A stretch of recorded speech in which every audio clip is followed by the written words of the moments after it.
നിങ്ങളൊന്ന് അല്ലല്ല, അങ്ങ് ദേശാഭിമാനി എന്ന് വന്നിട്ട് ആദ്യം മുതൽ അവസാനം വരെ ഇങ്ങനെ ചോദിച്ചുകൊണ്ടിരിക്കുകയല്ലേ. ഇനിയില്ല, അങ്ങേക്ക് മറുപടിയില്ല, വേറെ ആരെങ്കിലും ചോദിക്കും.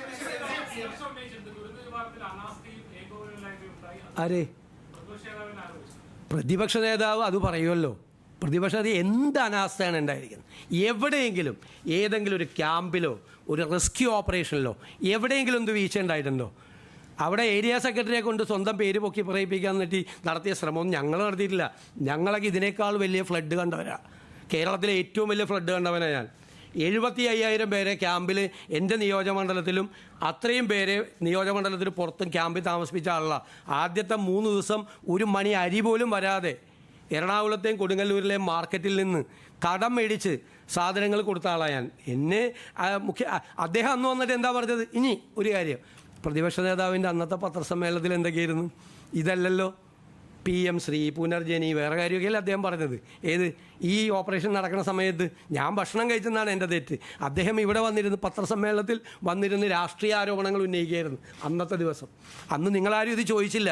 ഈ വെള്ളപ്പൊക്കം നടക്കുമ്പോഴാണോ നിങ്ങൾ രാഷ്ട്രീയ ആരോപണങ്ങൾ ഉന്നയിക്കുന്നതെന്ന് പിണറായി വിജയനോട് നിങ്ങളാരും ചോദിച്ചില്ല. രാഷ്ട്രീയ ആരോപണങ്ങൾ ഉന്നയിക്കുകയായിരുന്നു അന്ന്. PMCയെ പറ്റിയും പുനർജനി പദ്ധതിയെ പറ്റിയുള്ള രാഷ്ട്രീയ ആരോപണങ്ങൾ. ഈ റെസ്ക്യൂ ഓപ്പറേഷൻ ഞാൻ ഭക്ഷണം കഴിച്ചു, എൻ്റെ തെറ്റ്. അദ്ദേഹം രാഷ്ട്രീയ ആരോപണങ്ങൾ ഉന്നയിക്കുകയായിരുന്നു.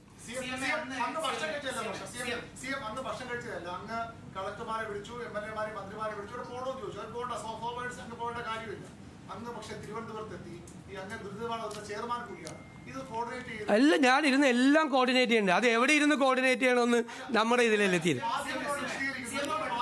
മാധ്യമങ്ങളോട് എൻ്റെ ഓഫീസിൽ നിന്ന് കൃത്യമായിട്ടുള്ള വിവരങ്ങൾ ഓരോ 2-3 മണിക്കൂറും തരുമ്പം 3 മണിക്കൂർ കൂടുമ്പോൾ ഓഫീസിൽ നിന്ന് തരുന്നത്. വെയിറ്റ് അതുകൂടാതെ റവന്യൂ മന്ത്രിയെ ചുമതലപ്പെടുത്തി റവന്യൂ മന്ത്രി അന്നത്തെ ദിവസം 2 പ്രാവശ്യം ബ്രീഫ് ചെയ്തു.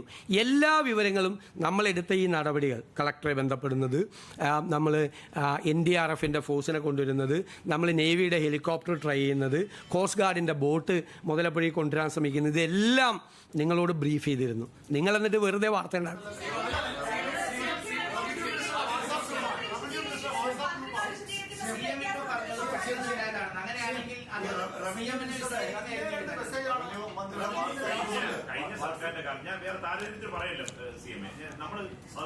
അല്ലല്ല, നിങ്ങൾക്ക് വേറെ എന്തെങ്കിലും ചോദിക്കാണെങ്കിൽ ചോദിച്ചാൽ മതി. ഇല്ല, വേറെ ഏതെങ്കിലും വിഷയം ചോദിക്കുകയാണെന്ന് വെച്ചാൽ